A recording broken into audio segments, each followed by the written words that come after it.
Okay, we're back. This is our 8th installment of the Let's Play.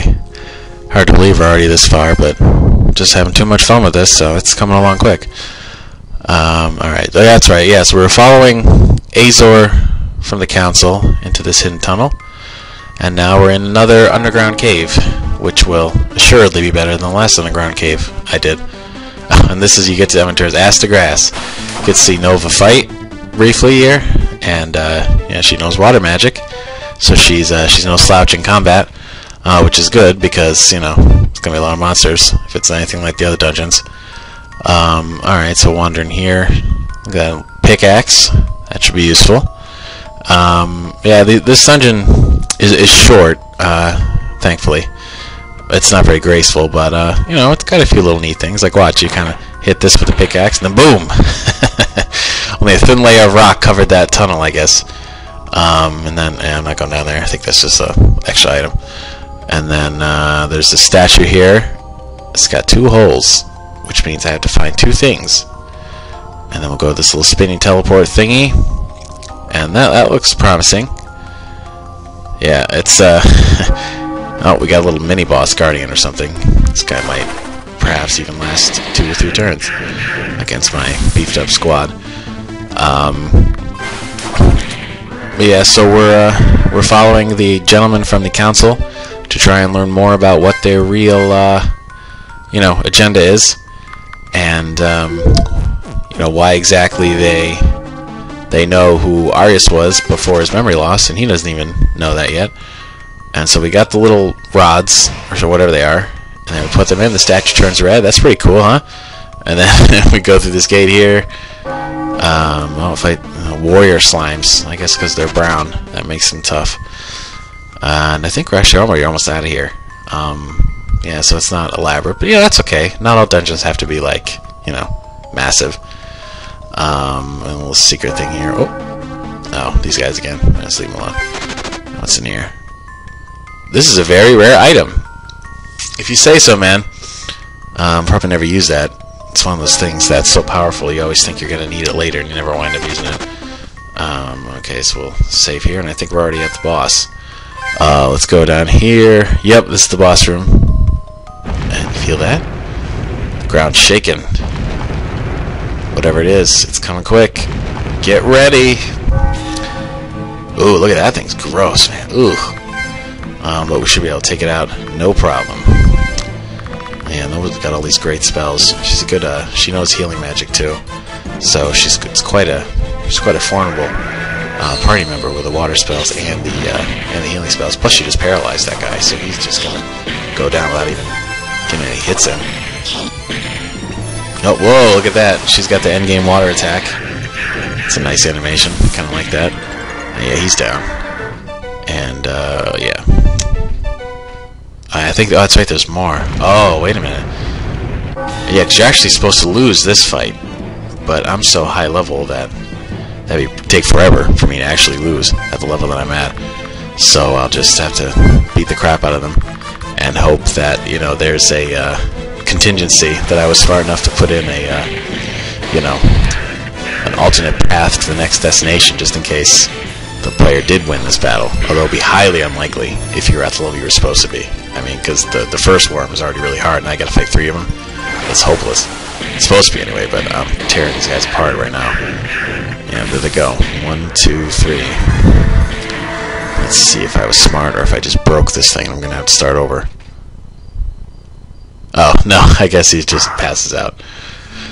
Oh, that's okay, so now we're, the rest of this clip is going to be Seth's flashback. We're going to learn a lot more about him in the next few minutes. And it's going to change your whole perspective, hopefully. That's what I was going for anyway.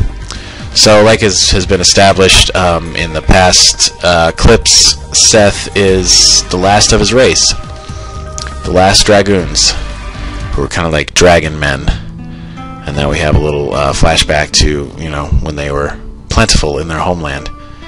And they're apparently born with different colored armor on, or something. And they're talking about the Gallian knighthood, which is just kind of a rumor. Even though, you know, we're pretty far into its reign in terms of the whole Celeste chronology.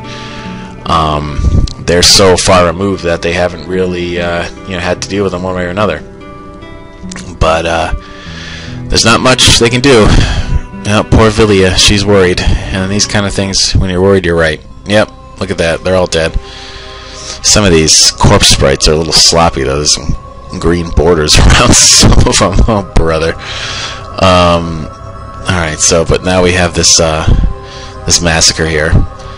And Seth and Villia are the only survivors. And I guess they were out, on a date or something. I don't really know how they missed it. But, yeah, so this is pretty sad for him. This is the beginning of his anger. And that in turn gives him more power. Oh yeah, one of them is hanging on for a few seconds here. This guy with the blue thing, which I recolored that myself. It looks alright. But man, this is some grim stuff. I mean, stuff like this makes me think that this game might even be darker than Master of the Wind, which might have made more sense. I mean, it was kind of a more tumultuous time in my life, I suppose, than Master of the Wind. Although a lot happened while I made Master of the Wind, but a lot of it was good. So maybe that informs some of its lighter touch. But this game goes to some dark places. And it's probably going to go to some grimmer places later on, before too long, really, at this point. So this guy's telling Seth that they have to give up their peaceful ways, or they're just going to die out. And that's, it's sad that it's come to that, because they weren't hurting anybody. They were just in nature doing their own thing, and now, it's all over for them, pretty much. Unless, he and Villia have, like, a ton of kids, but, of course, if you're watching this, you already know that she's going down. So it's pretty sad. And then we have a shitload of soldiers here surrounding them in the desert. And this is a little, I don't know, I think if I was making this cutscene now, I would have probably put a little more care into some of the details. Like, you're going to see that, a lot of these guys just do not move, even when the fight breaks out. Or you get, like, 6 coming at once to take him out. Oh, Seth's mad. Oof, there we go. And Villia can fight too. That's the thing. That's what the old guy was saying before, that they're actually a very powerful race.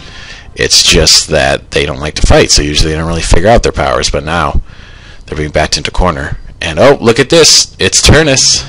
This is how they first met. Turnus intervenes here, and nobody really seems to react. Though, oh, here we go. He blasts a bunch of them. Man, he's pretty good. And he's got to be like low level back then. And Guardia comes in and helps out and fries a bunch of them. They still don't really move. like a painting or something. And Turnus gets them out of there with his sort of dust bomb thing. So I guess the heroes do get to teleport away once in a while. I was kind of joking about that last time. That's always a villain to teleport, but it's like Turnus has some ninja tricks that they can use. So now they're back in this room before that we've seen a couple times. This is where like the recon guys chat. And this is the whole gang now. You've got Seth, you've got Spider, both of whom eventually turn against the others. And then you've got Villia, who's still alive. And, it's this contrast, between like the past and the present when, the group is fractured. I always thought this kind of thing is powerful. I mean, when you give, people a window into, I guess, happier times to create a contrast with, like, the conflict that's going on in the present. I mean, that always resonates with me a lot when I see that in fiction, so I suppose I adopted that myself.